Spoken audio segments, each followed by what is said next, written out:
Hello students. So we were discussing chapter number 3, that is two stories about flying, and one story we have already studied, that is his first flight, which was written by Liam O'Flaherty. Now today we are going to discuss the second story, Black Aeroplane, which was written by Frederick Forsyth. But before we start the story, I have few questions for you. So it is, do you believe in the mysteries that exist in this world? The existence of God or supernatural power which help us in our worst condition and brings us out of it.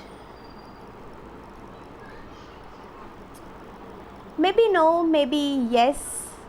Not sure, huh? What do you think about our inner conscience? Can it also help? Regardless of their existence, what if it may happen to you? How would you react? So this story is all about these few questions that I have asked. You think about it. What do you think about it? Let me know it. Okay, so Black Aeroplane, our story, and the writer is Frederick McCarthy Forsyth. Let's have a brief intro of this writer, who was born on 25th August 1938.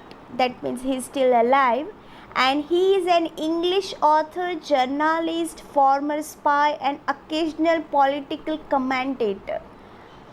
So he has plenty of job as well, right?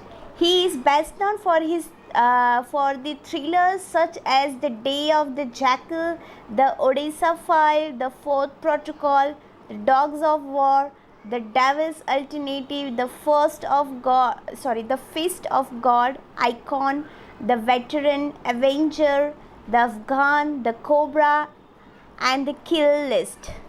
So these are his some of the famous thrillers, famous work of art.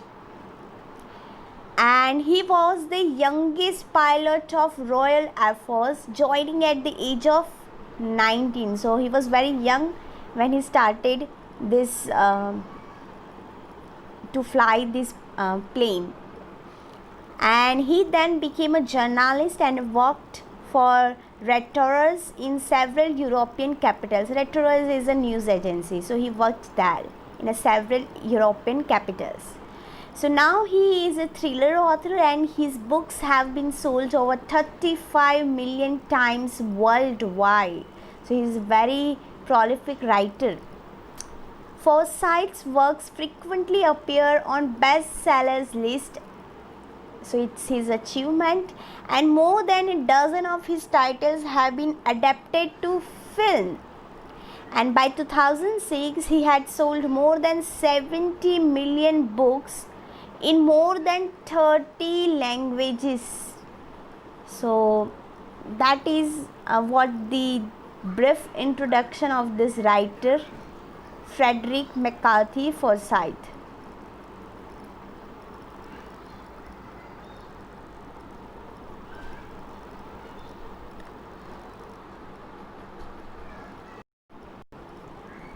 So as you can see, we have a story that is a black aeroplane, wherein a pilot got stuck in the dark storm, and he came out of the storm, and what strange things happens to him. That is what the story is all about. Remember the pre-task that I have asked few questions before this story. So this story is all about those kinds of questions. It questions, anyone could feel those questions in their mind while they start reading this story. It's a very mysterious and wonderful story. Let's start it. The moon was coming up in the east behind me, and stars were shining in the clear sky above me. There wasn't a cloud in the sky. I was happy to be alone high up above the sleeping countryside. I was flying my old Dakota aeroplane over France back to England. I was dreaming of my holiday and looking forward to being with my family. I looked at my watch, 1:30 in the morning. Okay, so it's the opening para of this story, and the situation is given here. So where is the narrator and what the narrator is doing? So it's a basic introduction of the story, and the descriptions of the environment is given here, that the moon was coming up in the east. So the moon was shining, it was coming up in the east, and behind me the stars were shining in the clear sky above me. So even the stars, so the moon was coming up in the east behind me. So east direction was behind this narrator, and from there the moon was shining, it was coming up, and the stars were shining in the clear sky above me. So the stars were there. So it's a night time, and there wasn't a cloud in the sky. So the sky was very clear. Okay, I was happy to be alone high up above the sleeping countryside. Now he is over this countryside and he was very high up. That means he is in the aeroplane. Okay, so that is the reason he was flying high, and he was very happy to be alone. So no one was there. It was no other airplanes were there, nothing was there. It was very calmful, peaceful atmosphere is there, and he was high up above the sleeping countryside. So people were sleeping in this countryside. I was flying my old Dakota aeroplane. Now Dakota is a kind of aeroplane, so that it is the name of this kind of genre, old Dakota aeroplane. So he was flying this old Dakota aeroplane, and where he was flying? Over France back to England. So he was flying over France and he was going towards England. So he was going back to England. So once he belongs to England and he is flying back to England, right? I was dreaming of my holiday and looking forward to being with my family. So he was thinking that I will pass my holidays with my family. So he was dreaming like this kind to have a very interesting or fascinating holidays with with his family. And I looked at my watch, 1:30 in the morning. So this is what the time period, 1:30 in the morning, and it was all dark and only stars. One could see the stars and moon. The sky was clear, no clouds were there. Everything was very quiet, peaceful. Even he was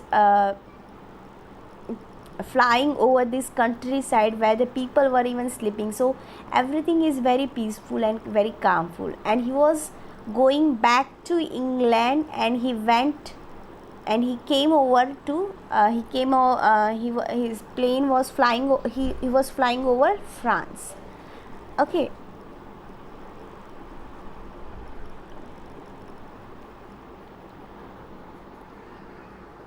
I should call Paris control soon, I thought.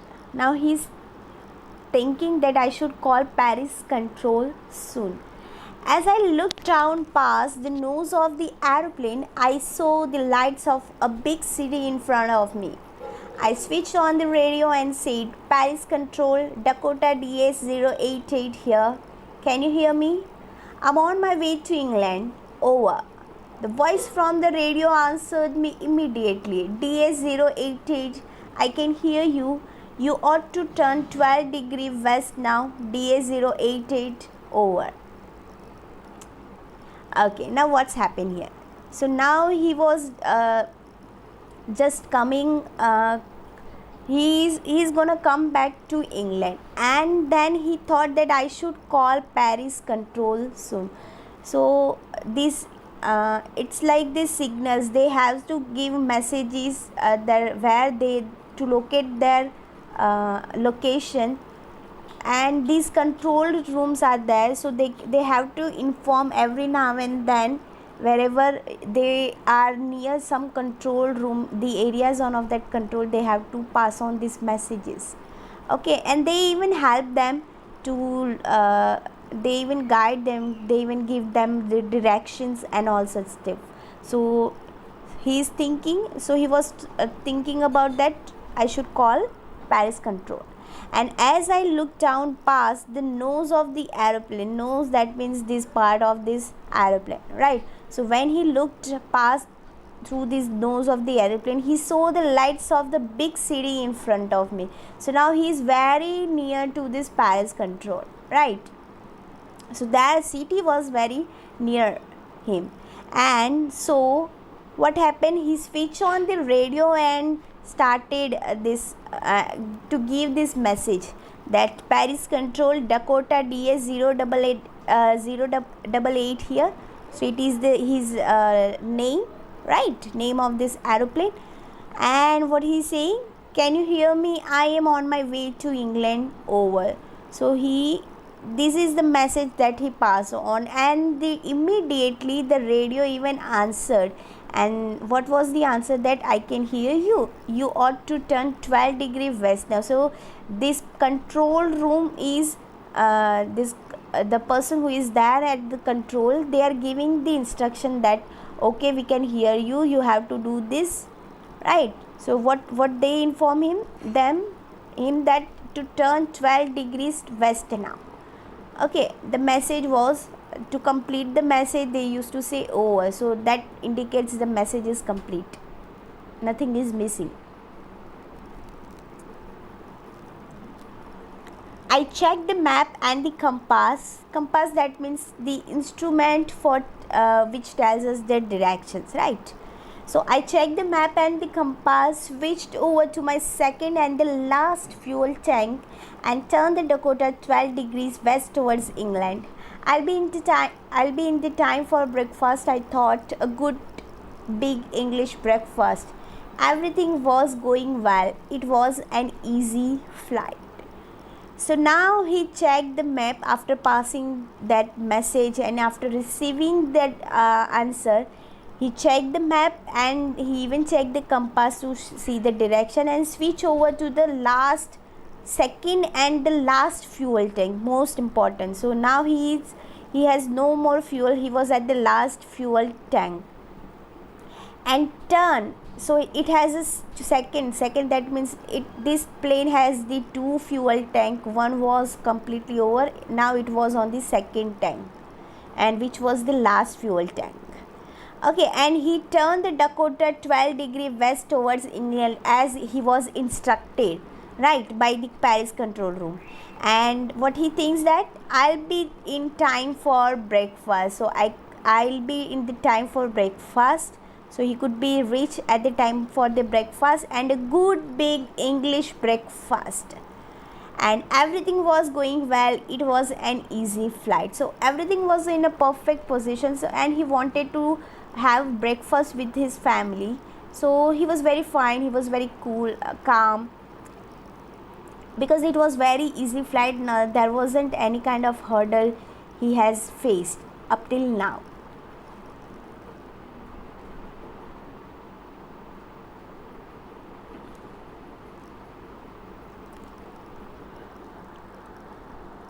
Paris was about 150 kilometers behind me when I saw the clouds. So now the Paris was 150 kilometers behind this narrator. And what happened then? I saw the clouds, storm clouds. They were huge. They looked like black mountains standing in front of me across the sky. I knew I could not fly up and over them, and I did not have enough fuel to fly around them to the north or south. I ought to go back to Paris, I thought, but I wanted to get home. I wanted that breakfast. I'll take the risk, I thought, and flew that old Dakota straight into the storm. Okay, now let's see what happened here. So when everything was settled, he was flying very calmly, very peacefully, and then what happened that when Paris was just 150 kilometer behind him, and suddenly what happened, he saw the clouds. Now these clouds were not the normal ordinary clouds, they were the storm clouds. So the storm was coming towards him, and they were very huge. The clouds were very huge, and they looked like the black mountains. Why it looked like the black mountains? Because standing in front of me across the sky. Okay, so they were standing in front of this narrator's plane and across the sky, and it was like the black mountain because they were very huge. They and they can cause a very great effect to this plane and the flight.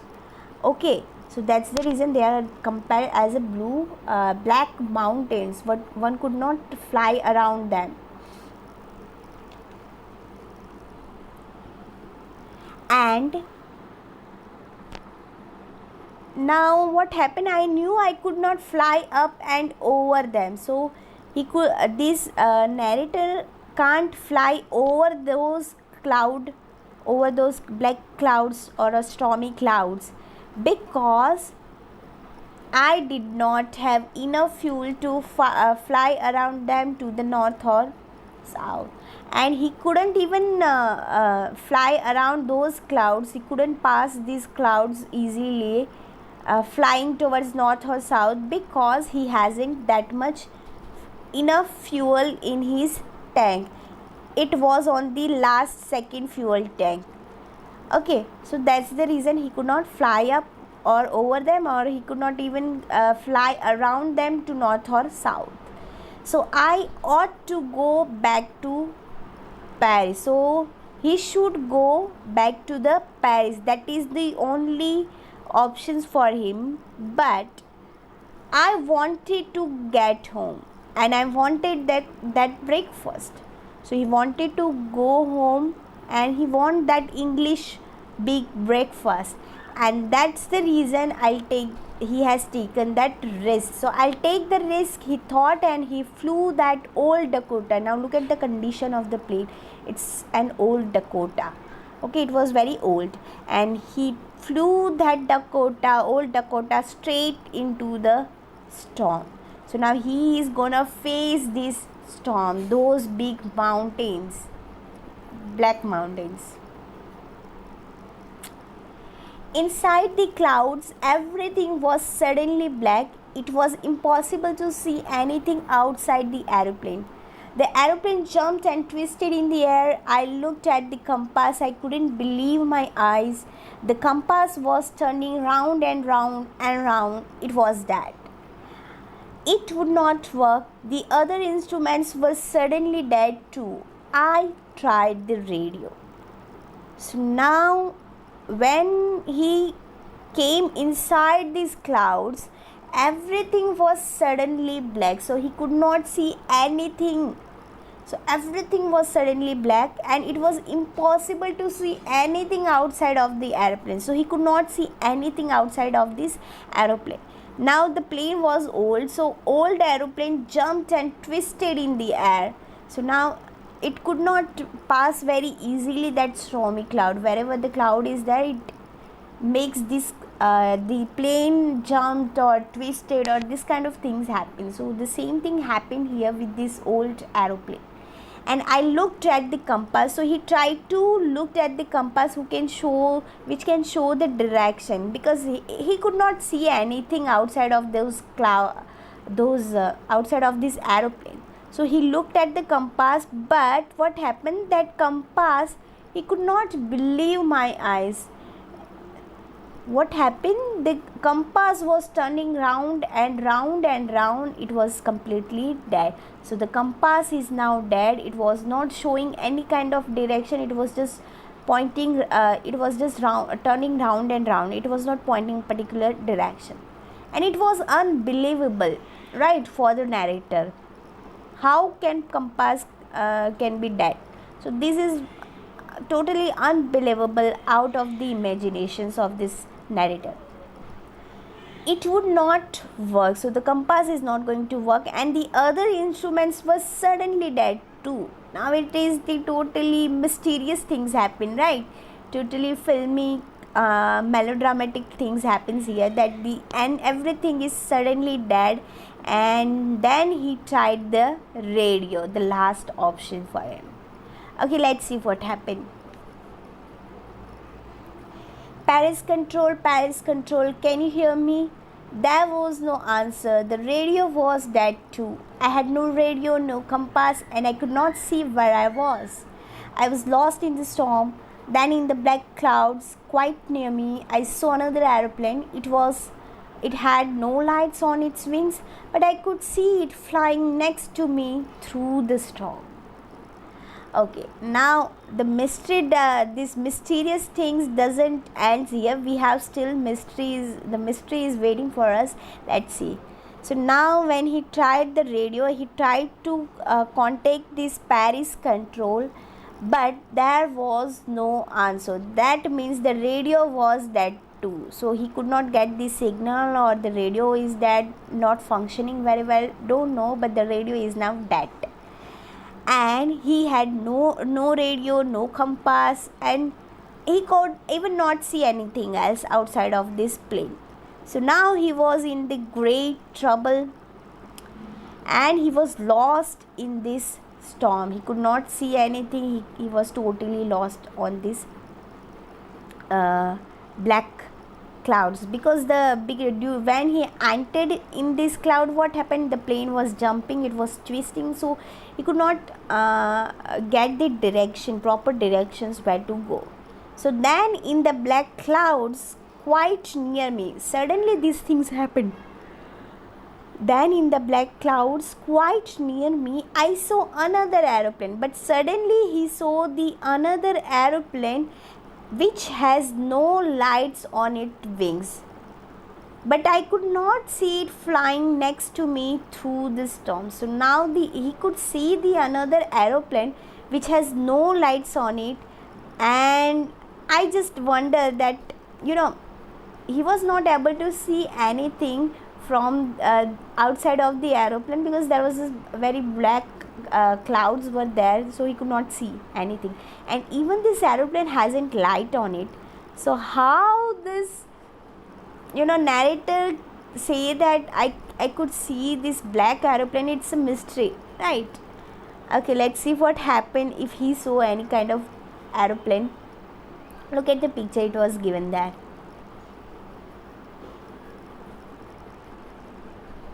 I could see the pilot's face. Now he could see this pilot face turned towards me. I was very glad to see another person. He lifted one hand and waved. Follow me, he was saying. Follow me. He knows that I am lost. I thought he's trying to help me. So now these things happen to this narrator, totally mysterious, as I said, that he could even see this pilot face, and he was this face was turning towards this narrator, and that pilot was saying to this narrator that he was waving. He lifted his hand and waving, and he said that follow me. And maybe this narrator thought that maybe this pilot know that I am lost, and he tried to help me out of this storm. He turned his aeroplane slowly to the north in front of my Dakota. Okay, so now this aeroplane slowly, it turned towards the north in front of its Dakota, so that it could be easier for me to follow him. I was very happy to go behind that strange aeroplane like an obedient child. Okay, and after half an hour, the strange black aeroplane was still there in front of me in the clouds. Now there was only enough fuel in the old Dakota's last tank to fly for 5 or 10 minutes more. I was starting to feel frightened again. Okay, so now the worst conditions came here, and when he saw this aeroplane, and that aeroplane slowly turns towards the north in front of this Dakota, so that writer could easily follow this aeroplane, and he was feeling very happy. It's just like that dubte ko tinke ka sahara, right? So he was feeling very happy that someone is there who is going to help me, and it gives him some confidence, it gives him happiness, and his fear, everything was just get away from it. So he was feeling very happy, very excited to follow this black strange aeroplane, and he was obediently following that black strange aeroplane like a child. And after half an hour, the strange black aeroplane was still there in front of me. So almost half an hour he was just following this black aeroplane, and what happened that it was still in the clouds. Okay, so they were still in the clouds, they could not even pass that storm in half an hour also. So now there was only enough fuel in the old Dakota's last tank to fly over 5 to 10 minutes. So now there is very less amount of fuel that can fly only for 5 to 10 minutes. So that much enough fuel was there in the old Dakota, and so the now narrator is very frightened again. So he became very frightened again, he became very terrified with this, that what would happen now.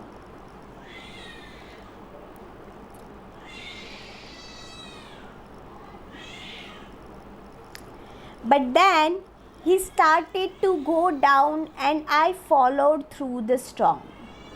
Suddenly I came out of the clouds and saw two long straight lines of light in front of me. It was a runway, an airport. I was safe. I turned to look for my friend in the black aeroplane, but the sky was empty. There was nothing there. The black aeroplane was gone. I could not see it anywhere.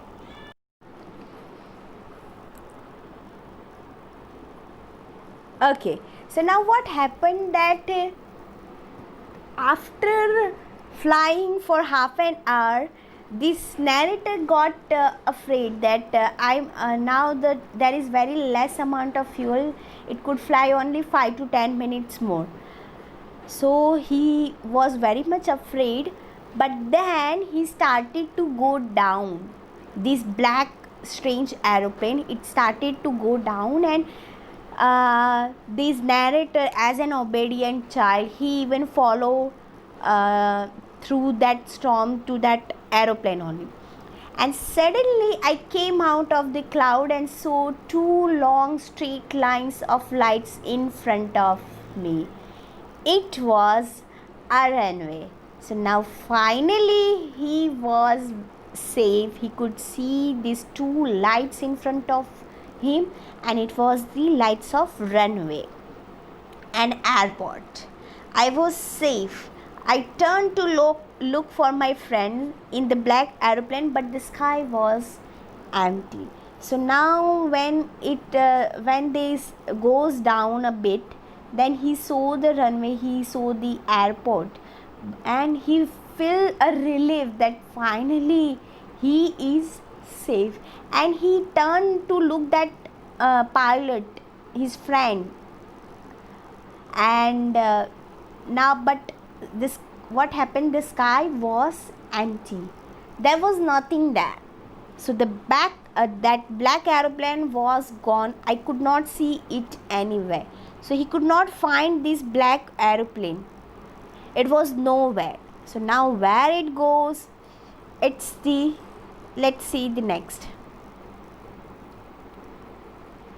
I landed and was not sorry to walk away from the old Dakota near the control tower.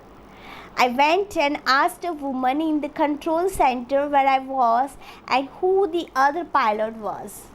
I wanted to say thank you. She looked at me very strangely and then laughed. Another airplane up there in the storm. No other airplanes were flying tonight. Yours was the only one I could see on the radar. Okay, so now let's see what happened here. So when he landed, he was not feeling sorry to walk away from this old Dakota who was near the control tower. Okay, and he just went directly to ask that woman who was there in the control center to ask about that another pilot, the another airplane which was there in this black storm, right, which he saw in that black storm. So he goes there, and what happened that he wanted to say thank you, of course, and it's a gratitude that one should feel after receiving such a big help. That black aeroplane, that pilot in that black aeroplane saved the life of this narrator. So he wanted to say thank you to him. But what happened? She looked at me very strangely. The lady who was there, he looked at in a very strange manner at the writer, and she started laughing. And what she said, another airplane up there in the storm. No other airplane were flying tonight. So what she is saying that there was no other airplane who was flying tonight because of this bad weather, and there was only one she could see, that was the yours, that means the narrators only. No other aeroplanes were there, and she could not locate any other aeroplane on the radar even. Okay, so she was laughing.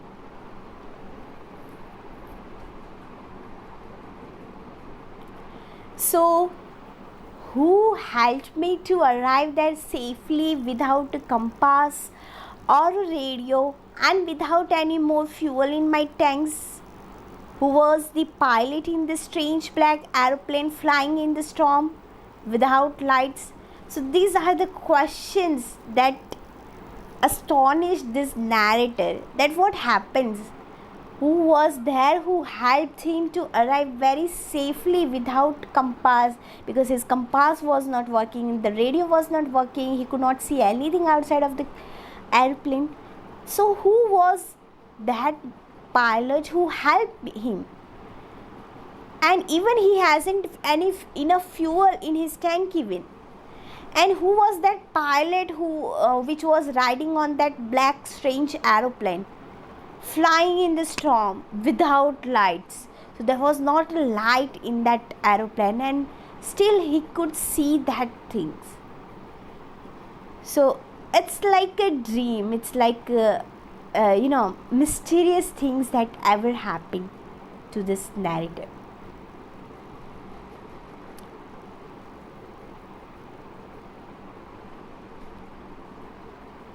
Okay, so that's what's our story, mysterious story, that is black aeroplane.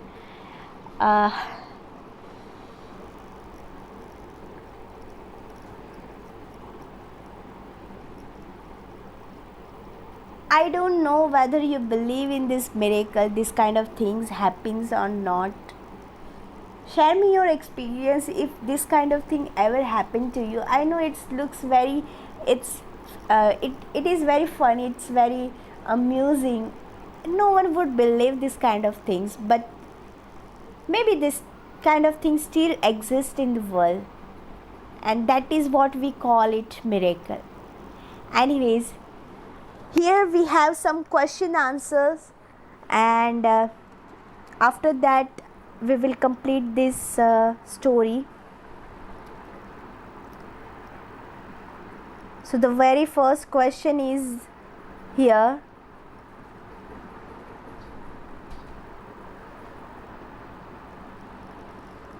I'll take the risk.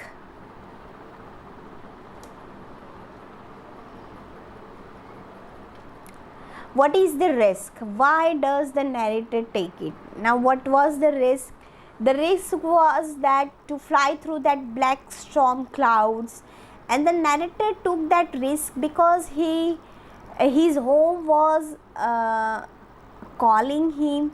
He was dreaming of a holiday and having a looking forward to be with his family, and he also wanted to get some time to enjoy a very good English breakfast. So that is the reason that he took this risk. Okay, describe the narrator's experience as he flew the airplane into the storms. So when this narrator flew into this storm, what happened? Everything went black completely.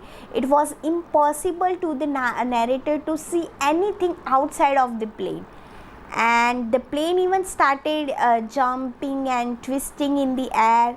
And when he looked at his compass, he saw that it was just turning round and round and round, and it was completely dead. Along with it, the other instruments were also dead too, including that radio.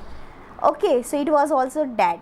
And suddenly he saw the another aeroplane, and the pilots waved at him, and he asked him to follow that pilot. And he was very glad to find a helper, someone who is going to help him. So he was using that last fuel tank, that another second but the last fuel tank, and there was only enough fuel to fly 5 to 10 minutes later on, after flying for 30 minutes or so. So there was only 5 to 10 minutes fuel was remaining, and then the other pilot started to go down, and he even followed that. And suddenly he came out of that clouds and storms, and he saw the runway on which he landed his plane very safely. Okay, why does the narrator say, I landed and I was not sorry to walk away from the old Dakota? So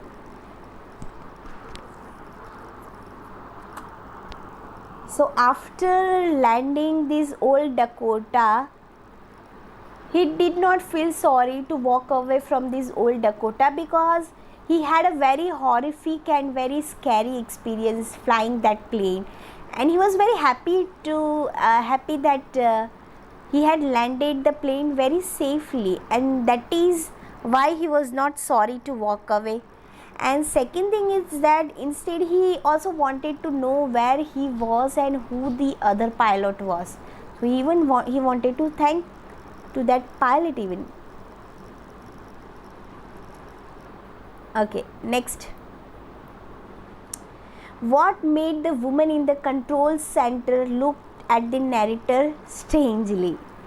Okay, the narrator had asked the woman in the control center about the identity of the other pilot. Who was that pilot, where it came from, or where is that plane right now?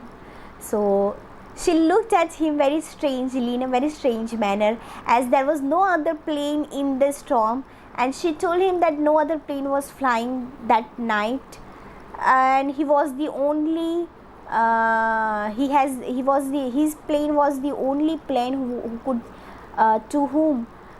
to which she could see in that on that radar. So that's the reason she was looking at him very strangely. Why?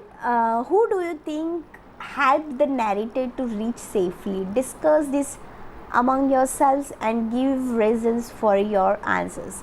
So now that's our pre-task game. Okay, so think about it. What do you think that who was that pilot who was riding that strange black airplane which has no lights on its wings? So who could be that? Or what was the plane was there or not? That is even the question, because the lady on that control center could not find any airplane on that radar. So was there any plane, or what was there? It's only his hallucinations, or what could be that? So you just find it out.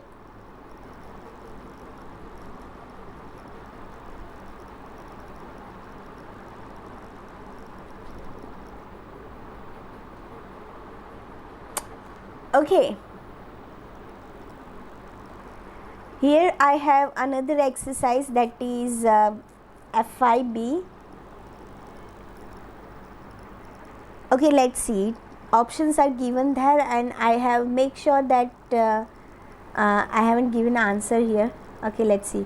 I checked the map and the dash switched over to my second and last fuel blank and blank the Dakota 12 degrees west blank England. Okay, the options are tank, compass, turn towards. Okay, let's start it with the beginning. I checked the map and the dash. So he checked the map, and after checking the map,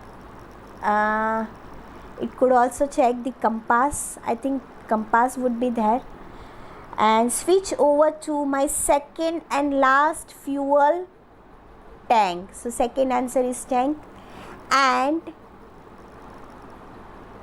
turn the Dakota 12 degree west towards England. Let's see the answer. Yes, compass, tank, turned, and towards. Okay, so that's what our answer is. I hope you find this story amusing. Thank you very much.